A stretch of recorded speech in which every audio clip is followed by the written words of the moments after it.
Hello and welcome to Sideways. This week we're talking about how to stay on the straight and narrow when you're in the early stages of recovery, whether that be out of rehab, detox, or just getting back on your feet after other emotional difficulties. Talking of being off your feet, we also discuss Martin feeling a bit poorly after his COVID jab, and why our dads had to make up their own naming conventions for pop and rock bands. Life after rehab. How are you? I'm all right. I'm feeling much better this morning, thanks. It was You made a bit of a fuss after your jab, didn't you? Not really, no. I was okay. I felt a bit fuzzy the day after, which was on Friday evening or Friday late afternoon. I had my vaccine, and I was okay until yesterday evening, really, where I started to feel, that feeling you get when you think a cold's on its way. Yeah. When you think, oh, actually, this is probably by tomorrow I'm going to feel really rubbish. Yeah. It was that sort of feeling. I was sort of a little bit hot and coldy and that sort of thing, but nothing outrageous. And I'm all okay this morning. Well, you did become quite short-tempered and abusive towards me, has to be said. Well, it doesn't need a COVID vaccine to induce that response, to be honest. All I did was suggest that you might enjoy a particular documentary program on one of the streaming services, and I made a mistake and suggested that it was on a streaming service that it actually wasn't on, and you became incandescent with rage. When lockdown's lifted, you can come round here and you can watch it here. Okay. All right. Will that cheer you up a bit? Will that stop you being a whinging so-and-so? Well, I prefer if you record it so I can watch it in the comfort of my own home rather than have to be in your company. But yeah, that's a reasonable compromise. Record it, on a VHS tape? Or I'll tell you what I'll do. I'll put it on the television, and then I'll record it on my phone, and then I'll send you the recording. How about that? I prefer on a cassette, really, but yeah, that'll do. A cassette? Yeah. What, an audio cassette? An audio cassette, yeah, like a Maxell 90 or something like that. But apparently there's sort of, I think there's 80,000 cassettes sold last year, so they're making a bit of a comeback. Why would they make a comeback? Why would you want to buy cassettes? I mean, I can understand wanting to listen to your old cassettes, particularly ones that you've recorded onto. Like I've got a bag with loads of old band rehearsals, which are quite good fun listening to. But I don't know why would you want to buy an album on cassette? I don't know. It's just got to be pure nostalgia, isn't it? Because they're really not very useful, are they? No, I can't think of anything. Can't think of anything that's good about them, really. No, I can't. But there we go. Is that what you wanted to talk about today? Cassettes? No. I wanted to talk about life after rehab. That was that's my working title, anyway. Are you happy with that? Yeah, it sounds great. Yeah, it's not really related to cassettes, though. Does that matter? Oh, but I couldn't think of a useful segue at that point. I couldn't be bothered to any more small talk with you. Okay, let's get into your notes then. Thanks, mate. Yeah, well, right. the idea for this episode was actually in response to a request from one of our listeners, wasn't it? It came from the post bag, and hopefully it'll be useful for those that don't have addiction issues as well. Because I want to look at the benefits of routines and structures, which I think is the crux of this particular matter. Okay. Have you got have you got a frog in your throat this morning? Yeah, I might have a quick sip of coffee. You don't mind, do you? No, that's it. Lem sip if you're feeling a little bit COVID-y after your jab. I'm all okay now. I'm back on my feet. I'm laughing. Right, but anyway, go on then. Yes, yeah. I mean, most of the people that come along to our groups have had help starting off on their recovery road or their recovery journey. Oh, don't use that word. That is horrendous. Yeah, but they've had the help from the local recovery hub, and have usually had either a stint at a detox centre, which is typically lasts around 10 days, or a spell in full rehab, which can range from anything from a sort of a month to a year, or have done a detox in the community program, like a lot of people do, which is like a 7-day medication program, which they attend to the hub each day. Yeah. And it's the same issues tend to come up time and time again. And we also have people come along that have had a had a break from society at Her Majesty's pleasure, should we say? Yeah. sometimes for quite a long time. Yeah. Or they've been away getting psychiatric help at a residential facility. Yeah. And they will have the same fears and worries about re-entering society. And I think, they tend to catastrophize, which they'd do well to listen to one of their previous episodes at that point. Yeah. That'd be the first point to do. Go back and listen to some of our stuff we've already done. Some of our back catalogue. Yeah. I mean, we always advocate the use of support groups. So, as soon as you come out, get yourself involved in support groups such as AA and NA or Aspire to Be, which obviously I'm involved with. Because I know personally, I felt very vulnerable when I finished my Rehab in the Community course.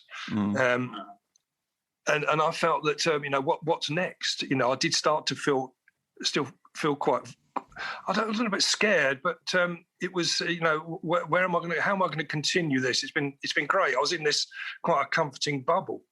And I remember when I was away in detox, there was a guy, at the end of the course, the end of the time we spent there, he started crying because he didn't want to go back to his old life. It was really nice. And I remember that feeling of being in a facility where everyone around you was, so helpful. Your doctors and nurses on call.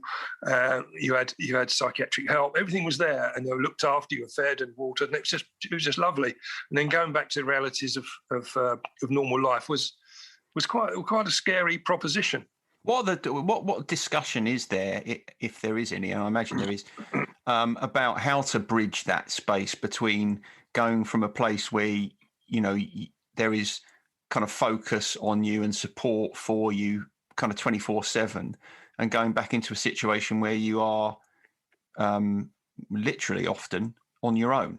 Is there much discussion about how you get from one to the other? It depends which facility you've been at or whose hands you're in. But yeah, there are discussions that take place. And it's I suppose that some of the private facilities I've heard of people going into where they're paying quite a lot of money to go to, some of it will provide aftercare as well. Right. So they will, there'll be quite a long runoff. But certainly I know when I came out of a detox, there wasn't a great deal because I was in the hands of Kenwood Trust. So I was straight back to them the next day, and they got my Rehab in the Community course up and running. So it was fine. But it was when I come to the end of that, also there was this other sort of hiatus where I didn't know what was going to happen next. And my key worker was very good. She did, start to try and get me involved before my course had ended, in some of the local support groups, because that seems to be most people's recommendation as the first step to take. Yeah. So that you're at least with other like-minded people who've had not the same experience, but experiences that would be familiar. Yeah, exactly. I mean, they try to encourage you to, establish relationships with drink and drug free people, which is leaving your old life behind and some of the other people that potentially could be quite dangerous to be around, and finding alcohol free activities. I know some people, especially if people that are homeless, for example. Yeah. It's quite tricky to come out of a rehab. And then back onto the streets. A lot of the rehabs, to be fair, I know Kenwood Trust, who I came through with, are particularly good at that. Try and get housing sorted out and to get halfway houses and that sort of thing. So there is quite a lot of support out there. But I think it's recognising these impulses of getting you to use again, to recognise them and learning how to handle them. And I found for me it was establishing a healthy daily routine, which the Rehab in the Community course did exactly that. And it was a routine. And I think that it was getting a balanced schedule. And again, we talked about it last week about setting boundaries. Yeah. I remember my key work was very keen. We started to put boundaries in place as my course was coming to an end, because going back out into the big wide world, there's going to be a different set of circumstances I was going to have to deal with. When you're doing that, when you're kind of going back out and you're establishing new routines where obviously, there's one element of your life that is missing, which is drink or drugs, which I guess for most people will be leaving quite a significant space. What's that like when you're kind of in the early stages of trying to establish something new, and there appears to be so much of your previous life that is not there? I mean, that must be tough. It's a massive hole to fill. I mean, it's almost like it's a bereavement that you're going through. You're the loss of this close ally, which turned out to be a real enemy. Mm-hmm. But the loss of that is tremendous. And I think trying to find new hobbies. I mean, part of the Aspire to Be philosophy is trying to build a community where we do stuff together, and we can and to enhance the connection we have between people, but also to give them things to do. It hasn't been easy during lockdown, that's for sure, but it is something that we know is a problem. But I think that I'm a big advocate of when you do come out of rehab or out of you come out from detox or whatever you're doing, is to start to get therapy. And obviously you're going to be a big advocate of that. But I think we are missing a real trick that people don't get therapy sooner, or don't get it at all. I know there are some. You can get some free short-term courses offered by the NHS, and you get people like charities like Mind, which do some free sessions. But I think it's vital, and I think it's often said that everyone would benefit from therapy, and I think that people that are coming out of away from or starting their recovery journey should have that, which is why I'm quite keen that we should try and get that implemented so we can get people in earlier. What do you think? And when you think about the reason that people don't get that sort of support, the obvious answer to that is cost, right? Yeah. Either it's not provided by government or local authorities because there isn't the funding, or people don't seek it out themselves because they feel they can't afford it, or they genuinely can't afford it. But do you think there are other reasons why people don't? I think it's an awareness issue, isn't it? That A, it's available, or B, it's necessary. Yeah, do you think it is awareness? I mean, I had this conversation with someone the other day about, the phrase mental health awareness. It seems to me that awareness is not the issue anymore. Everyone's aware of the importance of mental health. I don't know. I tend to think that with some people, it's more about their belief that anything can be changed through it. I think that's right. Yeah, I do. But I think it comes down to, I think you can put that under the awareness banner really as well, because they're not aware that therapy can be so useful. I think it's until you try it, you don't know. Yeah. People still see it as a sort of it can be quite intimidating, quite a scary thing to go through, and are not looking at what the overall benefits could be. So I think cost is an issue. I mean, but I think, I'm sure you help people not to have too much disposable income to spend on drink and drugs by Yeah, that's right. I always say that your money's better spent giving it to me than it is spent down the pub. Exactly. Yeah. I'm basically keeping you sober. You've spun it nicely. Yeah. Anyway, we don't want to use this episode to sort of promote your business. That would be wrong, wouldn't it? It would definitely be wrong, or indeed to promote therapy generally, because there are, if I think what we're saying is if doing therapy is the only way to stay sober after rehab and detox, then we've got a problem, right? Yeah, we have. Yeah, no, I just think it's a vital element. I think it'd be nice to run alongside. Yeah, and I think it's important not to do everything at once as well. When people come out of rehab, and you want everything to be in place and everything to be hunky dory from there on in, but it just isn't. I mean, it's important to take it slowly. You can start to do some of these things sort of 2, 3, 4, 5 months down the line. When you're looking at things like trying to repair broken friendships and relationships, I remember that myself. I went to, once I finished detox and done my rehab course, I wanted everything to be right. I've got all the tools now. Everything's going to fall into place, and it just doesn't. And things like financial issues, they can be addressed, later on. Don't rush into them straight away. Give yourself time to get better, mentally before you go to people like Citizens Advice, which a lot of people do, and Christians Against Poverty, which is a good one as well, CAP.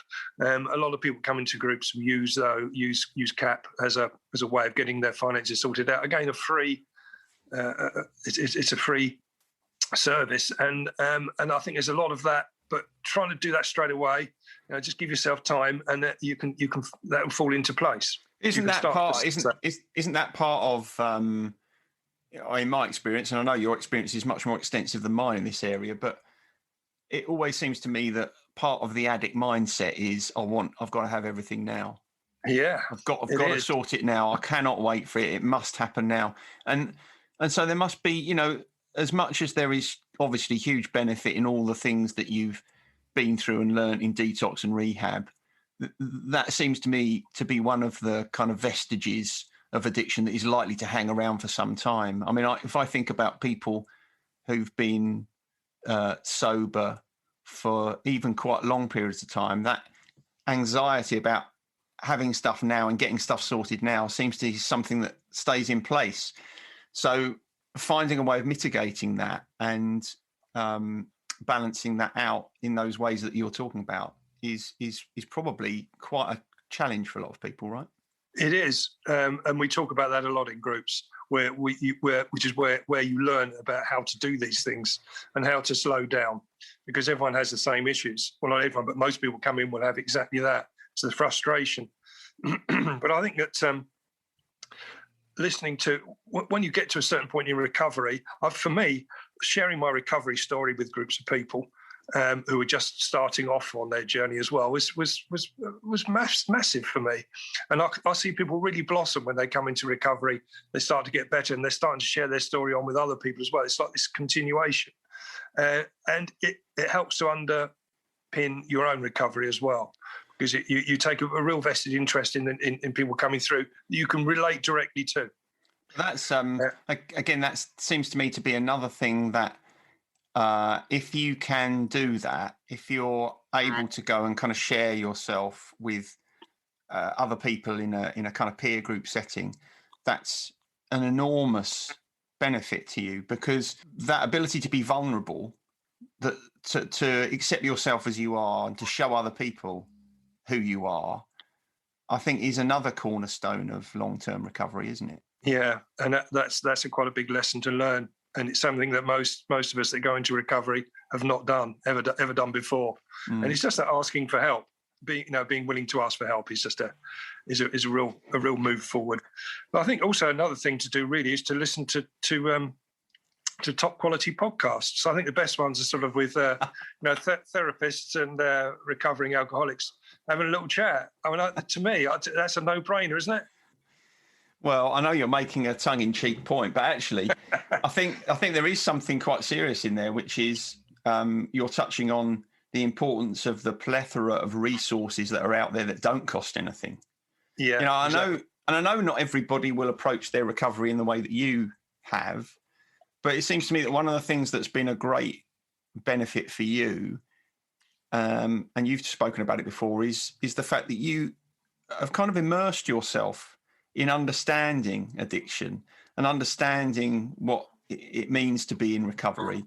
And although I suspect not everybody will be quite as anal about it as you are, certainly going some way towards that and really trying to understand yourself either in addiction or in recovery is surely a key part of being able to sustain recovery. It was for me, and it is I see a lot of other people that are coming in, and I always encourage it. It's really nice that we have on our groups, we always talk about the books we're reading and recommend books, which are not just straightforward recovery books as far, although that can be quite nice as well to read about other people's recovery journeys, but some that do get to some of the nuts and bolts of what addiction is, and why, I wondered why it affected me rather than someone else, and I've it's a continuing. I was going to use the word journey again, but I don't. That'll be 3 times you've used that word, which should be a disgrace. You pointed your finger at me there in quite a menacing way, so I'll avoid that. But it is just understanding it for me was a great deal of comfort. Have you come across people in recovery who have absolutely no interest in understanding it and don't want to think about it, don't want to look at it, and would actually rather just get away from, I The reason I ask is because I can think of lots of people I've worked with in the past who are almost fearful of looking at the root of why they've arrived at where they are. They don't want to look at it. It's painful. It's unpleasant. And I imagine you must have those same people in the recovery community as well. Yeah, you do. You do. Yeah, you get a whole mixture. I just tend to find the ones that do immerse themselves in a little bit of research and and get a bit of an interest in the subject tends to have a better chance of having a sustained recovery.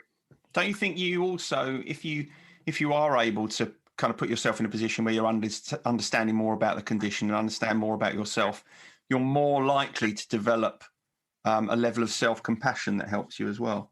Yes, I do, because it is the knowledge that this is something that affects millions of people around the world, and you're not being singled out for this particular disease. For me, that was a great relief. That it was something that is being constantly researched as well. But I like the fact there aren't any real answers. You know, it can be down to opinion, but I think there's a growing there's a growing amount of science behind it, which makes our understanding better. But that seems to change from time to time as well. So it's not something you're ever going to get to the end of, which is why it's so nice that there aren't any final answers. It's not like finishing closing the final chapter. You've read the final chapter of a book and you close it and that's it, or coming to the end of in fact, my youngest daughter, Lizzie, she sent me a message yesterday. She'd come to the end of watching The American Office on Netflix. She said there's almost like a sense of sadness that the last one was done. Yeah. You don't get that when you're studying recovery because it's continuing. It's ongoing. Well, you don't get that in life, do you? And I think coming to terms with the fact that you're always a work in progress is part of what having a kind of balanced sense of mental health is. You know, it's there is never a point at which you're able to say, I've got all the answers. And I think accepting that there are many more questions than answers in life is part of feeling okay. Yes, it is. But just bringing it slightly back onto what the subject matter is here about having a structure in place and having some routines, because I think you would agree, wouldn't you, that having routines, they don't have to be strong and set in stone, but having routines generally helps us with our well-being, doesn't it?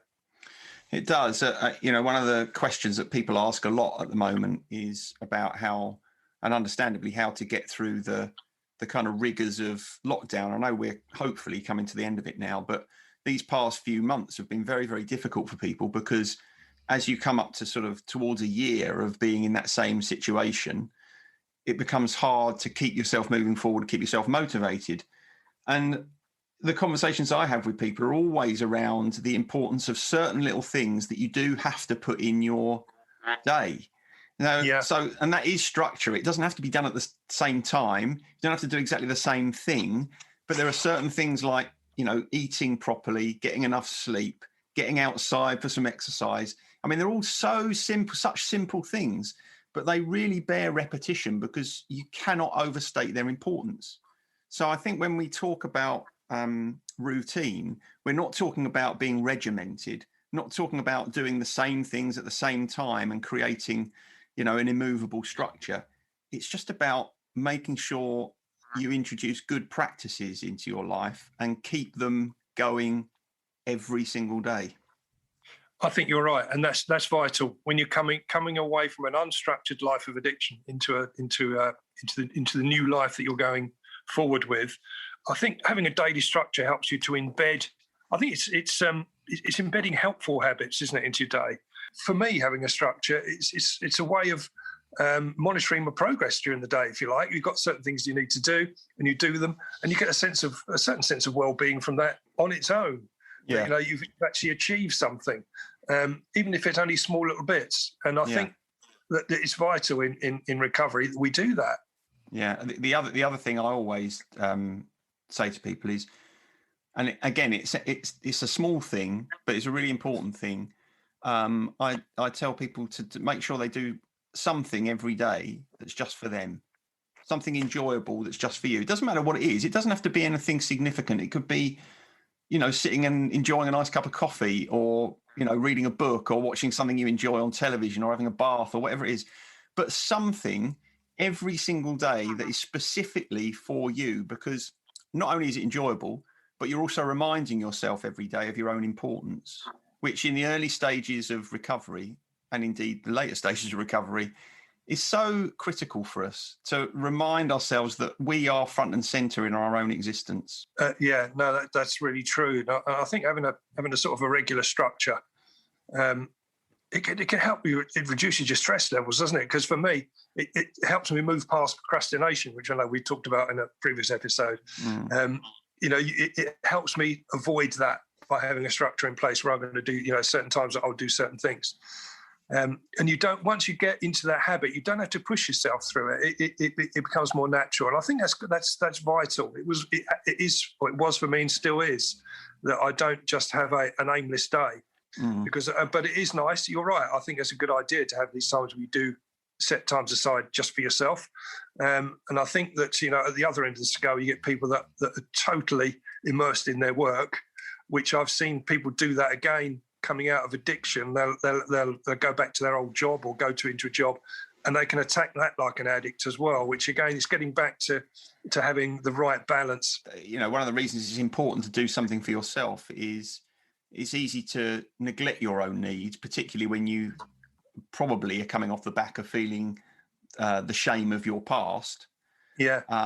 And if you want to feel happy and balanced, then obviously it's necessary for you to prioritize your own needs rather than forget about them. Of course, it's important to make sure you foster good connections and relationships with the people around you, particularly if in the past they've been damaged. But you mustn't forget yourself in all of that. No, you mustn't.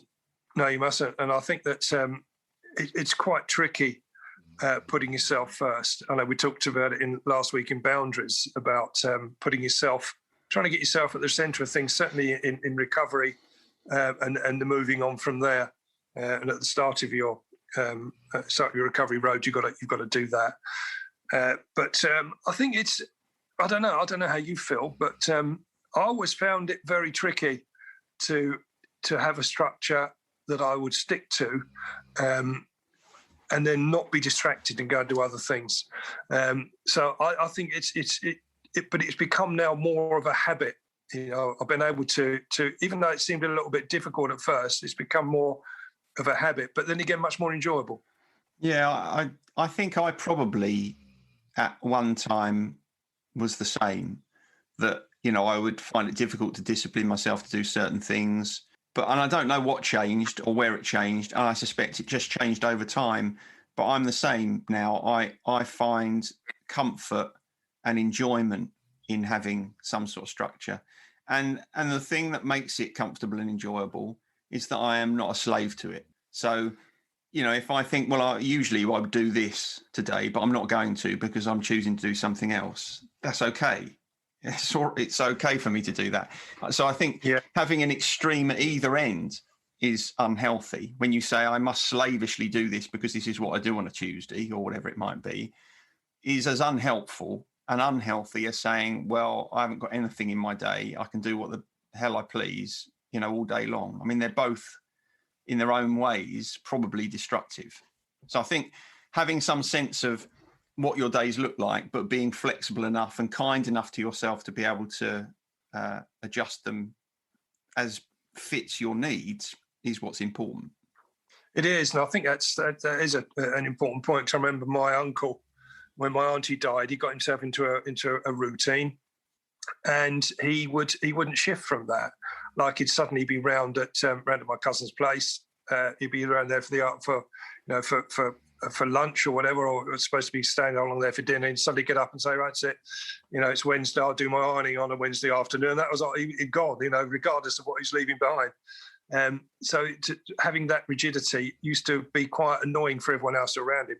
Whether he felt comfortable with it or not, I don't really know. But that seemed to me an immovable structure he put in place, which I think you've just really answered my question. Now that can be just as bad, can't it? Well, I think people do that. I mean, I don't know if he did, but I suspect that a lot of people do that because when their world has been thrown off kilter, like in a situation like with a bereavement, or if you just come into recovery where everything's changed for you, holding on to something, however rigid it appears, is at least reliable, because you're effectively saying to yourself, I can't rely on the world because it all looks different now, so I'm going to have to create something that I can rely on. It's the same way in which, sometimes you see a child that's grown up in a very unstable or abusive household. They'll have an extremely tidy bedroom because it feels like it's the only place they can actually control the way things are. So I think we have to kind of watch that. If you kind of find yourself being overly careful about how you structure things and very rigid about it, it kind of suggests, hang on, what's going on? And are you feeling a kind of lack of stability and structure in other areas of your life, which I think would be naturally in early recovery? It is. And I think that sort of nicely wraps it up, because that point suggests that balance is always going to be the right way forward. Yeah. Have you come to the end of your notes? Yes, I have. Thought I'd say it for you this week instead of you having to do it. Thank you. What's my next bit of my notes then? What do we normally do at this stage? Next, you'll be asking me what I'm grateful for this week. Exactly. Yeah. Well, I'm going to tell you what I'm grateful for this week. I was thinking about this yesterday while I was doing the washing up. I am grateful for all the people who come and listen to this podcast. That's what I'm grateful for this week. When we started doing this and we were talking about it, I thought, oh, okay, great. That would be good fun. It'll be enjoyable to do that. And I'll be quite honest with you. I don't know if I've ever said this to you. I thought this is going to be one of those projects that it's good fun for us, and a few people will listen to it in the first week, and then they'll kind of gradually drift off until after about week 3, nobody's listening. It's just you and me chatting about shit. That's what I thought would happen, and it isn't what's happened. In fact, what's happened is, we've had steadily more and more people listening to it. And it's not about the number of people that listen to it. It's about the fact that you can do something and that someone else gets something from it. And I find that incredibly rewarding. So I feel genuinely grateful for that this week. Yeah, I'm grateful for that too. I'm grateful. You can't have that. You can't have that for your thing that you're grateful for this week. That's mine. No, I'm not. I'm not going. I'm just echoing you. No, I haven't had my say yet. But mine is something which we started to talk about this at the beginning of the episode, which you think I wouldn't be grateful for, which I'm grateful for, is having my COVID jab. Yeah. Because I was really grateful for how well organised it was, how slick it was, how painless it was, how lovely everyone at the centre that I had to go to were. Did they let you sit down? Yeah, of course, yeah. Oh, I had to stand up to have mine. Did you? Yeah, they'd probably get you to sit down if you look more frail.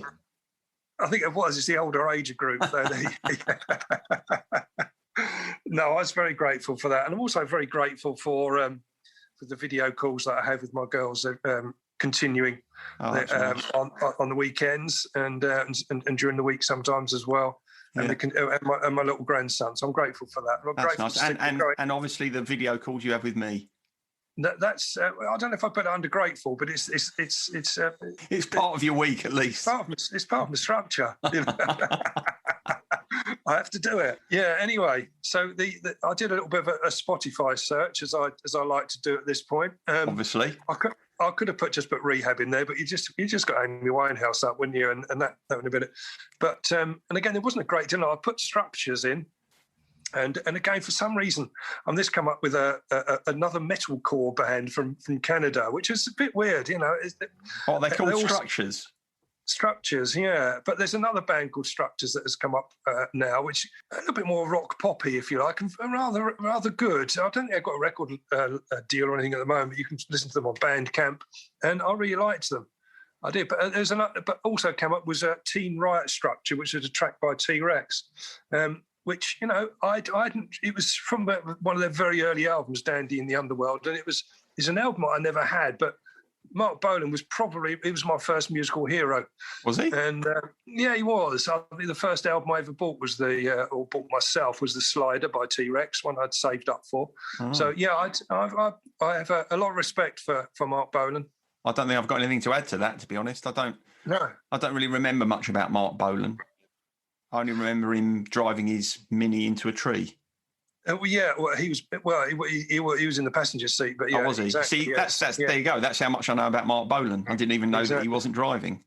Yeah, well, I used to do a little bit more research. He's an icon. But it reminds me, my dad always used to insist on putting the in front of everything when he was talking about bands. Oh, really? I'm sure he did it. Yeah, I thought he did it just to annoy me and my brothers, but because he used to call Queen the Queen.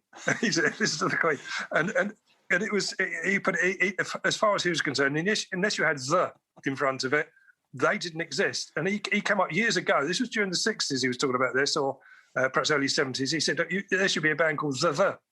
And in the 80s there was one, wasn't there? Yeah. Yeah, I was just wondering, did he refer to the Gary Glitter? No, he didn't pick out individual artists. It's just a collective term for groups. The reason that I ask is because my dad, there must be something about dads and having issues with naming conventions with musicians, because whenever I mentioned a band to my dad, he would say, is it him or them? So he always wanted to know if it was an individual artist or a band, because he couldn't work it out. And he did invariably say, is it him or them, which was quite sexist. And if he was still alive, I'd point that out to him, but he isn't, so there's no point. Yeah, no, drag him through the mire for that. Yeah, upset him greatly. But it's strange that you should say that, because on that Spotify search, when you put Structures in, there comes up with an artist called Structures, but I couldn't work out whether he was a DJ or whether he was someone that remixed stuff, or whether it was his own work. Structures. Structures. That sounds electronic to me. I think he was just called Structure rather than Structures. Oh, definitely electronic. Yeah. It's Well, have yourself a listen if you like. It's lo-fi beats, I reckon that'd be. It could well be. Well, have a listen and see what you think. I'm definitely going straight there now. I'll be much more interested in having this conversation with you. Well, you do your homework on it and come back to me next week. Thank you Mark very Bolan. Much. All right then. Have a good day. Okay, mate. Yeah, and you. See you later. Take it easy. Bye. Bye. Sideways was created by Graham Landy and Martin Pankhurst. If you want to read more about our work or sort through the extensive archive of past episodes, just visit grahamlandy-wellbeing.co.uk/sideways-podcast. You can follow us on Twitter or Facebook or Instagram at Sideways Podcast, and you can email us if you have a question or if there's something you'd like us to cover. But most of all, we want to tell you how grateful we are that you come and listen, and we ask that if you've enjoyed what you've heard, that you spread the word. And we'll see you next week.